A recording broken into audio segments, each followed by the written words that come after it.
وہ گھر پہنچی تو اظہر فاروقی لاؤن میں ہی مل گئے۔ وہ تو اندر جانے والی تھی مگر انہیں اپنی طرف آتا دیکھا اور وہ ان کی طرف بڑھی۔ السلام علیکم بابا جان۔ وعلیکم السلام۔ آج تم نے کچھ زیادہ ہی دیر کر دی۔ ان کی بات پر اس نے اپنی کلائی پر بندھی گھڑی کی طرف دیکھا۔ وہ عام طور پر 2-2.5 گھنٹے میں واپس آ جاتی تھی مگر آج اس کی واپسی 3 گھنٹے بعد ہوئی تھی۔ ایک تو پہلے ہی اس نے خوب دماغ خراب کیا، پھر گے میں اتنا خیال بھی نہیں آیا کہ رشتہ رکشہ یا ٹیکسی ہی کرا لیتی۔ اسے کوستی پیدل ہی چلی آئی۔ ایک پاگل جو مل گیا تھا، پھر کیسے نہ ہوتی۔ کیا کہہ رہی ہو؟ اس کے ہونٹ ہلتے دیکھ کر انہوں نے پوچھا۔ کچھ نہیں، آپ میرا انتظار کر رہے تھے؟ کچھ کام تھا؟ ہاں، مجھے پوچھنا تھا تم نے نورالہدیٰ کا کمرہ تو ٹھیک سے سیٹ کر لیا ہے نا؟ کتنی بار پوچھیں گے، اس نے دل میں کہا، پھر بولی، آپ بے فکر رہیں بابا جان، میں نے ان کے کمرے کی ہر چیز اپنے ہاتھوں سے سیٹ کی ہے۔ پھر ان کے پاس سے ہٹ کر وہ کچن کے سامنے گزرتی پھجلتی طرف کے حال میں آ گئی۔ جل کی سیڑھیاں ایک ایک کر کے چڑھتی وہ اپنے کمرے میں آئی۔ یہ کمرہ کافی کھلا اور بڑا تھا اور ریشمی لڑیوں سے 2 حصوں میں تقسیم کیا گیا تھا۔ ایک طرف کا حصہ بیڈ روم تھا جس میں وارڈروب بھی اٹیچ تھا۔ وارڈروب کی ایک طرف اٹیچ باتھ روم، دوسرا حصہ آرٹ اسٹوڈیو کا لک دے رہا تھا۔ ایک دیوار پر لکڑی کا لمبا سا ریک دیوار سے جڑا گیا تھا جس پر کچھ کنوکس سوکھنے کے لیے رکھے گئے تھے۔ ایک طرف ڈرائنگ ٹیبل کے ساتھ ہی کرسی رکھی تھی۔ ایک ٹیبل پر پینٹنگ برش بھی رکھے تھے۔ پاس ہی ایزل بھی موجود تھا۔ کمرے میں بالکونی بھی تھی جس کی چھت سے ملیحہ نے بہت سے ونڈ چائمنیز لٹکا رکھے تھے۔ بالکونی میں موجود جھولے سے بھی اس نے چھوٹی چھوٹی گھنٹیاں باندھ رکھی تھیں۔ ملیحہ کو ان کی آوازوں کا شور بہت پسند تھا۔ اکثر چاندنی راتوں میں وہ جھولے میں لیٹتی ان آوازوں کو سنتی رہی۔ یہ کمرہ کشادہ تو تھا، اس کی ایک اور خصوصیت تھی، یہ باقی گھر سے منسلک ہوتے ہوئے بھی کافی الگ تھا۔ وہ صرف اس جگہ سے ملیحہ نے اسے اپنے لیے منتخب کیا تھا، وہ یہاں یکسوئی سے اپنا کام کر سکتی تھی۔ ملیحہ نے کتاب ٹیبل پر رکھی اور فریش ہونے کے لیے باتھ روم میں چلے گئے۔ منہ ہاتھ دھو کر تولیے سے خشک کرتی ایزل کے سامنے آ کھڑی ہوئی۔ یہ کنو ساز نے کافی دیر پہلے محسوس کیا تھا مگر ابھی تک آسمان کا کچھ حصہ اور ایک سوکھا درخت بھی پینٹ کر پائی تھی۔ اس نے سوچا وہ آج اس کنوینس کو ضرور مکمل کر لے گی۔ اس نے ٹرے میں کلر مکس کر کے برش پر لگایا اور کنوینس پر کچھ اسٹروک لگا کر ہی اس نے ہاتھ روک لیا۔ پتہ نہیں کیوں اس کا ذہن میں یکسوئی نہیں ہو پا رہا تھا۔ اس نے ایک بار اور کوشش کی مگر ذہن اب بھی بٹا ہوا تھا۔ اس نے محسوس کیا کہ کوئی چیز اسے ڈسٹرب کر رہی ہے، شاید وہ ونڈ چائمنیز کی آواز۔ اس نے سوچا اور اٹھی۔ بالکونی کی سلائڈنگ گلاس ڈور کو بند کر کے وہ مطمئن سی ہوتی کرسی گھسیٹ کر اپنی ایزل کے سامنے آرام سے بیٹھ گئی مگر اب کمرے کی خاموشی اسے چبھنے لگی تھی۔ وہ چڑ سی گئی۔ اسی ماحول میں وہ گھنٹوں کنوینس پر کام کرتی مگر آج وہ اپنا ذہن تک نہیں بنا پا رہی تھی۔ تنگ آ کر اس نے برش رکھا اور کچن میں آ گئی۔ سامنے ہی کچن ٹیبل کے ساتھ رکھے اسٹول پر چڑھا اس کا ہم عمر دبلا پتلا سا بہادر سلاد کاٹ رہا تھا۔ تو وہ اسے دیکھ کر حیرت سے بولی، گل بانو کہاں ہے؟ اماں کی طبیعت ٹھیک نہیں ہے تو آج کھانا میں نے بنایا ہے۔ اوہ نو! ملیحہ نے ہنکار بھر کھانے کا جائزہ لینے لگی۔ بی بی صاحب، مہمان رات کو دیر سے آئیں گے۔ مہمان نہیں، چھوٹے صاحب آ رہے ہیں، ملیحہ نے تصدیق کی۔ چھوٹے صاحب کیا یہاں رہیں گے؟ ظاہر ہے انسان اپنے گھر میں ہی رہتا ہے۔ تو پھر وہ لندن میں کہاں رہتے تھے؟ بہادر نے سوچتے ہوئے پوچھا۔ فٹ پاتھ پر، وہ چڑ گئی۔ تم کیا ناشتے میں کونے کھاتے ہو؟ کوے کھاتے ہو؟ جب دیکھو زبان چلتی رہتی ہے، ذرا دیر کو چپ نہیں رہ سکتا۔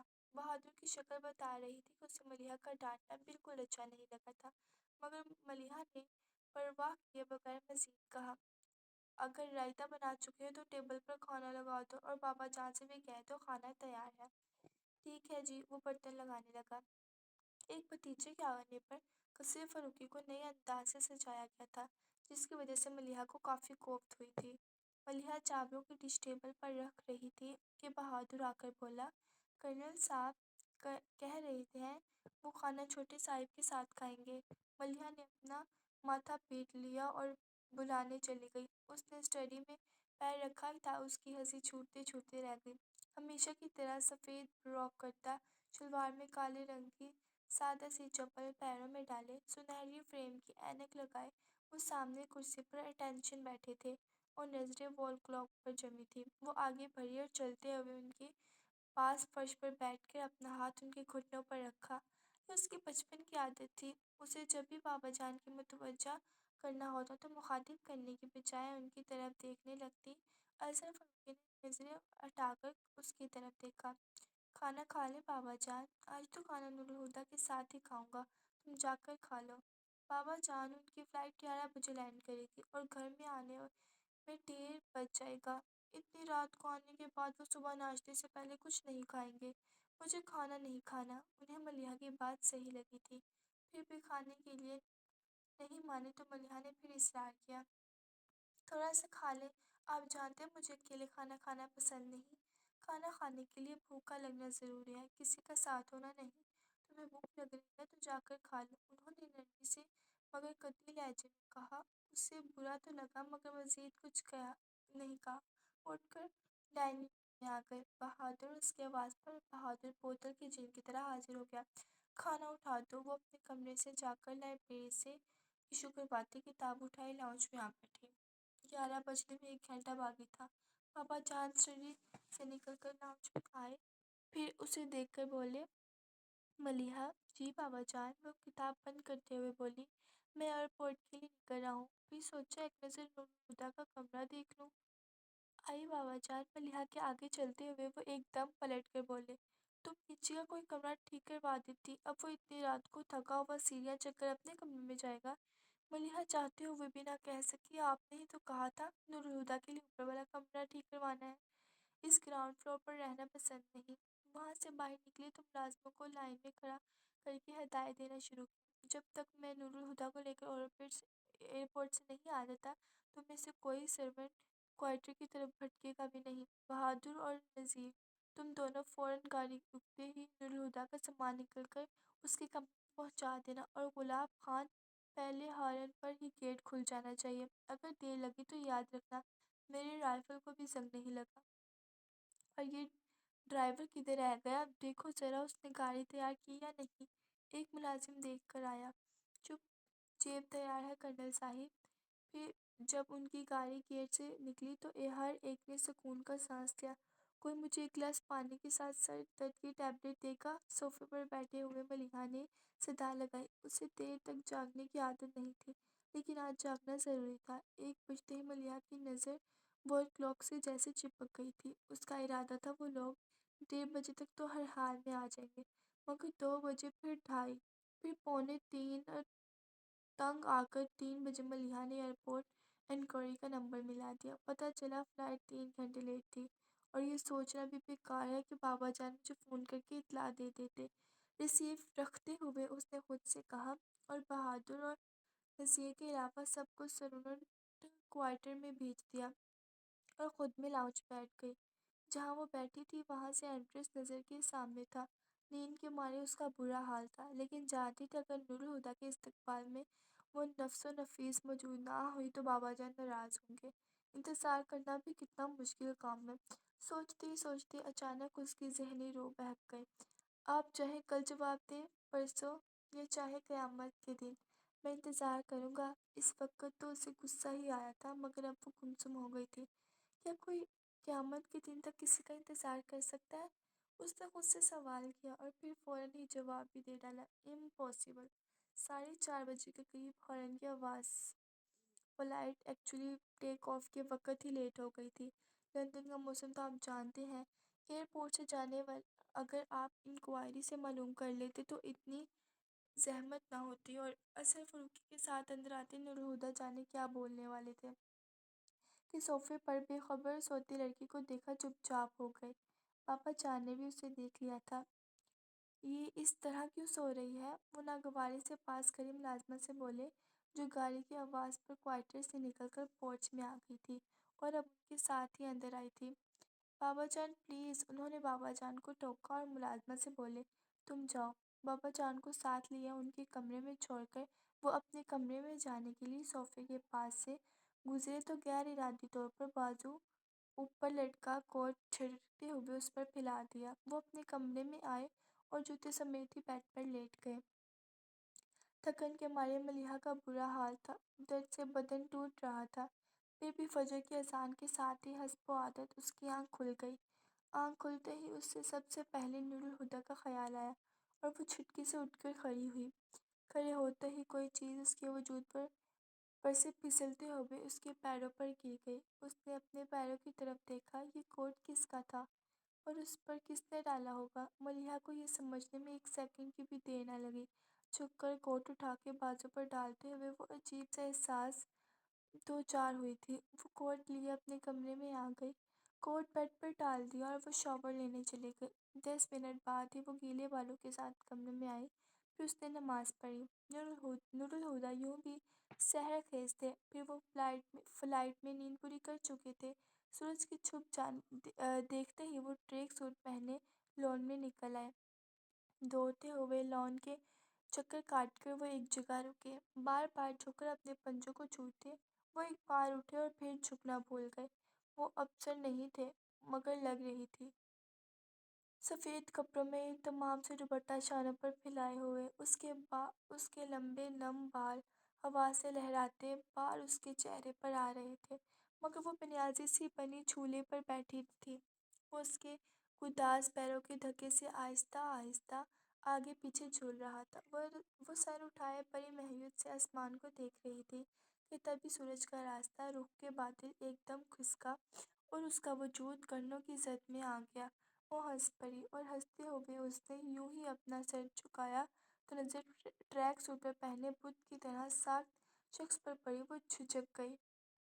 وہ اس وقت نور الہدیٰ کی موجودگی کی توقع نہیں کر رہی تھی۔ اس نے اپنے آپ ہی سوچ لیا تھا وہ رات گئے اپنا والا دن چہرے تک تھکن اتار رہے ہوگا۔ وہ اٹھی اور گھوم کر کمرے میں چلی گئی۔ Moonlight on sunlight amazing, وہ آہستہ سے بڑبڑائے۔ وہ بول سمیٹ کر کچن میں آ گئی۔ فٹافٹ اورنج جوس نکال کر اس نے جگ میں ڈالا اور جگ گلاس میں ٹرے میں رکھ کر بہادر کو تھما کر لاؤن میں بھیجا۔ پھر اپنے ناشتے کی ٹرے تیار کر کے وہ کچن سے نکلنے والی تھی کہ نور الہدیٰ جوس کا گلاس ہاتھ میں لیے کچن کے دروازے سے اندر آ گئے۔ ہیلو ملیحہ۔ اسے دیکھ کر اپنا ہاتھ آگے بڑھا تو وہ بولے تم ملیحہ نروس ہو گئی کہ ان سے ہاتھ ملائے یا نہیں؟ اسی گھبراہٹ میں وہ ان کا ہیلو کا جواب نہیں دے سکی۔ وہ غیر ارادی طور پر اپنا ہاتھ نیچے کر کے اس کی طرف جھک کر بولے آئی ایم رانگ۔ اس بار وہ اعتماد سے مسکرائے۔ Not need. وہ پھر اس کے ہاتھ میں پکڑے آدھے خالی گلاس کو دیکھ کر بولی اور چاہیے؟ نو تھینکس۔ ملیحہ سمجھ نہیں پا رہی تھی کہ انہوں نے کس انداز میں بات کرے، اس لیے بات کرنے سے بچنے کی خاطر وہ ٹرے اٹھائے ان کے برابر سے گزر کر آگے بڑھ گئی، مگر اگلے ہی قدم پر اس کو رک جانا پڑا۔ میں 15 منٹ میں نہا کر آتا ہوں، تب تک آپ میرا ناشتہ تیار کر لیں۔ کوئی خاص اہتمام کرنے کی ضرورت نہیں، بس جو باقی گھر والے لیتے ہیں، البتہ چائے اسٹرانگ ہونی چاہیے۔ گل بانو کو ہدایت دے کر وہ پلٹی تو ملیحہ کو دیکھتے ہی ان کے منہ سے نکلا واٹ ہیپنڈ؟ اس نے بھی فوراً سے جواب دیا نتھنگ۔ اس نے آہستہ سے نفی میں سر ہلایا۔ نور الہدیٰ اپنے کمرے کی طرف بڑھ گئے۔ ٹھیک 15 منٹ بعد وہ ٹرے ورزی شرٹ پہنے ڈائننگ روم میں تھے۔ ملیحہ ڈائننگ ٹیبل پر انہی کی منتظر تھی۔ انہیں دیکھ کر اس نے گل بانو کو آواز دے کر ناشتہ لانے کو کہا۔ ناشتہ لگ چکا تھا۔ نور الہدیٰ نے نوالہ منہ میں رکھ کر دوسرے ہاتھ سے اخبار اٹھایا، پھر ملیحہ کی طرف بڑھا اور سوالیہ لہجے میں بولا نیوز پیپر؟ ملیحہ نے ناشتے سے دھیان ہٹا کر ان کے ہاتھ کی طرف دیکھا اور مسکرا کر بولی میں ناشتے کے وقت اخبار نہیں پڑھتی۔ کیوں؟ وہ یوں ہی پوچھنے لگے۔ کیونکہ اخباروں میں ایسی خوفناک خبریں چھپتی ہیں کہ ریڑھ کی بھوک ہی دور ہو جائے۔ سچ کہا۔ بولتے ہوئے انہوں نے اخبار کھولا اور پڑھنے لگے۔ ناشتہ ختم ہونے تک وہ اخبار بھی ختم کر چکے تھے۔ نیپکن سے ہاتھ صاف کر کے انہوں نے اخبار کو تہہ کر کے رکھا اور اپنے لیے چائے نکالتے ہوئے اس سے بولے چائے لوگی؟ میں چائے کم پیتی ہوں، دن میں صرف ایک کپ، وہ بھی شام میں۔ وہ بھی ناشتہ کر چکی تھی۔ نمکین سے ہاتھ صاف کرتے ہوئے وہ بولی۔ پھر اخبار اٹھاتے ہوئے اس نے بہادر کو آواز دی۔ بہادر کو بھی جیسے پتا تھا کہ آواز کیوں دی گئی ہے۔ وہ دوسرے ہی لمحے جوس کا گلاس لیے یہاں پہنچا۔ تم لوگوں نے ناشتہ کر لیا؟ جی بی بی صاحب۔ ٹھیک ہے تم جاؤ۔ نور الہدیٰ نے چائے کا کپ ٹیبل پر رکھتے ہوئے اس سے کہا، فارغ ہو کر میرے روم میں آ جانا۔ وہ سمجھ گئی سامان سیٹ کروانا چاہ رہے ہیں اور ہاں میں سر ہلا دیا۔ وہ کچھ دیر بعد نوک کر کے ان کے کمرے میں آئی تو سارے بریف کیس کھلے ہوئے تھے۔ ایک بڑی اٹیچی کیس تو بیڈ پر ہی کھلا رہ گیا تھا۔ اور خود نور الہدیٰ ہاتھ میں ہینگر لگے کپڑے پکڑ کر وارڈروب کا دروازہ کھول کر اس کے سامنے کھڑے تھے۔ ملیحہ آ جاؤ، انہوں نے پلٹ کر اسے کہا۔ وارڈروب میں دیکھتے ہوئے بولے، یہ سب کس نے خریدا ہے؟ میں نے، بابا جان کا حکم تھا کہ کمرے کے ساتھ آپ کا وارڈروب بھی سیٹ کر دوں۔ میں نے تو ان سے بہت کہا پتہ نہیں آپ کو میری پسند اچھی لگے بھی یا نہیں، مگر وہ بات ادھوری چھوڑ کر یوں ہی چپ ہو گئی۔ وہ اس کی طرف دیکھ کر مسکرائے۔ تمہاری پسند اتنی اچھی ہے کہ بری لگ ہی نہیں سکتی، مگر ایک پرابلم ہے۔ کیا؟ اس نے پوچھا۔ انہیں کہاں رکھوں؟ انہوں نے کپڑوں سے بھرے سوٹ کیس کی طرف اشارہ کیا۔ لائے میں رکھ دیتی ہوں۔ اس نے ان کے ہاتھ سے کپڑے لے کر بیڈ پر رکھے اور وارڈروب میں جگہ بنانے لگی۔ پھر سوٹ کیس سے کپڑے نکال کر وارڈروب میں لٹکانے لگی۔ اس سے مصروف دیکھ کر نور الہدیٰ سائڈ پر ہو گئے۔ ڈریسنگ ٹیبل پر سگریٹ کا پیکٹ اٹھا کر ایک سگریٹ نکالا، پھر لائٹر سے سگریٹ جلاتے سوٹ کیس میں سے اپنے کیمرس والا بیگ نکلنے لگے۔ تمباکو کی بو محسوس کر کے ملیحہ نے وارڈروب میں سر نکال کر دیکھا اور اس کے ہونٹوں میں دبا سگریٹ دیکھ کر بولی، سگریٹ پیتا آدمی ہو یا دھواں چھوڑتا ریل کا انجن، دونوں دکھنے میں ایک سے لگتے ہیں۔ نور الہدیٰ نے چونک کر سر اٹھاتے ہوئے اسے دیکھا تو وہ کہنے لگے، میں آپ کو سگریٹ پینے سے منع نہیں کرتی، مگر میرے سامنے سگریٹ پینے کی ضرورت نہیں، مجھے بالکل نہیں پسند۔ سگریٹ بجھاتے اچانک اس کے لہجے میں جو استحقاق آیا تھا، اسے خود بھی اس کا احساس نہیں ہوا تھا، لیکن نور الہدیٰ نے نہ صرف محسوس کیا تھا بلکہ انہیں اچھا بھی لگا تھا۔ زیر لب مسکراتے ہوئے انہوں نے سگریٹ ایش ٹرے میں بجھا دیا، اور کوئی حکم ان کی بات پر اسے لگا وہ کچھ زیادہ ہی بول گئی ہے تو وہ فوراً ہی معذرت کرنے لگے، سوری میں عام طور پر اسی انداز سے بات نہیں کرتی، مگر مجھے سگریٹ سے بہت چڑ ہے۔ کوئی بات نہیں، تم مجھے ہر انداز میں بات کر سکتے ہو، وہ مسکراتے ہوئے بولے تو ملیحہ نظر انداز کرتے ہوئے سوٹ کیس میں سے ایک بڑا سا پیکٹ نکالنے لگی۔ وہ فوراً بولے، اسے میں خود رکھ لوں گا، تم رہنے دو۔ وہ اسے چھوڑ کر پرفیومز کی بوتلز نکال کر ڈریسنگ ٹیبل پر رکھنے لگی۔ نور الہدیٰ نے وہ پیکٹ نکالا، اسے رکھنے اور وارڈروب کی طرف آئے۔ اسی وقت بابا جان دروازہ بجا کر اندر آئے۔ آئیے بابا جان۔ نور الہدیٰ نے سب چھوڑ کر بیڈ سے سامان ہٹا کر ان کے پیچھے کی جگہ بنائی۔ کیا بات ہے، تم اتنی جلدی جا گئے، نیند نہیں آئی؟ نیند تو آ گئی پر آنکھ جلدی کھل گئی، فلائٹ میں سوتا رہا شاید اس لیے۔ اب آگے کا ارادہ ہے، کیا جاب کرو گے؟ نہیں، میرا ارادہ ہے کہ بزنس شروع کروں۔ کیوں نہیں؟ وہ خوشی سے بولے۔ تم نے اس بارے میں کچھ سوچا ہے، کیا بزنس کرو گے؟ کچھ پلانس تو ہے، مگر میرا خیال ہے پہلے یہاں کی مارکیٹ کو سرچ کر لوں۔ ٹھیک کہہ رہے ہو، مگر آتے ہی کام میں لگ جانے کی ضرورت نہیں، کچھ دن آرام کرو، پھر ان معاملات پر غور کرنا۔ ویسے اب تم آ گئے ہو تو ساری ذمہ داریاں بھی تمہیں ہی اٹھانی ہوں گی۔ سفر کی تھکن اتار لو، پھر میں تمہیں زمینوں کا حساب کتاب بھی سمجھا دوں گا۔ اگلی بار نواب شاہ جاتے ہوئے تمہیں بھی ساتھ لے کر جاؤں گا۔ بابا جان پلیز، زمینوں وغیرہ میں مجھے کوئی دلچسپی نہیں، ویسے تو میں آپ کے ساتھ جا سکتا ہوں اور جاؤں گا بھی، لیکن حساب کتاب والا معاملہ آپ اپنے ہاتھ میں ہی رکھیں۔ نور الہدیٰ بولی۔ بابا جان ہنسے اور کہنے لگے، مظہر فاروقی کا بیٹا کہتا ہے کہ اسے زمینداری میں دلچسپی نہیں، یہ تو کمال ہی ہو گیا۔ بھائی جی پکے زمیندار تھے، میاں جی کی زندگی میں ہی فصلوں کی بوائی کٹائی کا کام انہوں نے اپنے ذمے لے لیا تھا۔ دلچسپی کی بات کی ہے تم نے، مجھے بھی نہیں تھی اور نہ ہے۔ بھائی جی جب تک تھے میں نے کبھی مڑ کر انہیں زمینوں کی طرف نہیں دیکھا، مگر باپ دادا کی نشانیاں خود سے الگ بھی تو نہیں کی جا سکتی۔ ملیحہ نور الہدیٰ کے بغیر تو سامان سیٹ کر نہیں سکتی، اور نور الہدیٰ پاپا جان کے ساتھ باتوں میں مگن تھے۔ وہ کچھ دیر ان کی باتیں سنتی رہی مگر جلد بیزار ہو گئی۔ بابا جان بیڈ پر بیٹھے تھے اور نور الہدیٰ ان کے سامنے جس جگہ پر کھڑے تھے ملیحہ کی طرف ان کی پشت تھی۔ وہ ان کی نظر میں آئے بغیر کمرے سے نکل سکتی تھی۔ اس نے ہاتھ میں پکڑی چیزیں رکھی اور نامحسوس انداز میں دروازے کی طرف بڑھ گئی۔ بڑھ جانے کے لیے وہ جیسے ہی نور الہدیٰ کے پیچھے سے گزری، بالکل اچانک ہی انہوں نے پلٹ کر اس کی نازک کلائی اپنی گرفت میں لے لی۔ کہاں جا رہی ہو؟ اپنے کمرے میں۔ کوئی کام ہے یا آرام کرنا چاہتی ہو؟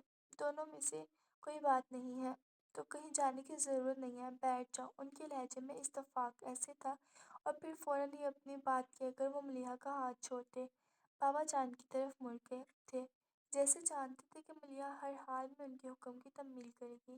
ملیحہ نے انکار حق جتانا محسوس کیا مگر اسے بالکل برا نہیں لگا اور پاس ہی صوفے پر بیٹھ گئی۔ نور الہدیٰ اور بابا جان پھر سے باتوں میں لگ گئے اور وہ بور ہونے لگی، مگر اس نے دوبارہ باہر جانے کی کوشش نہیں کی کیونکہ وہ جان گئی تھی کہ وہاں ایک شخص ایسا تھا جو اسے پوری جان سے محسوس کر رہا ہے۔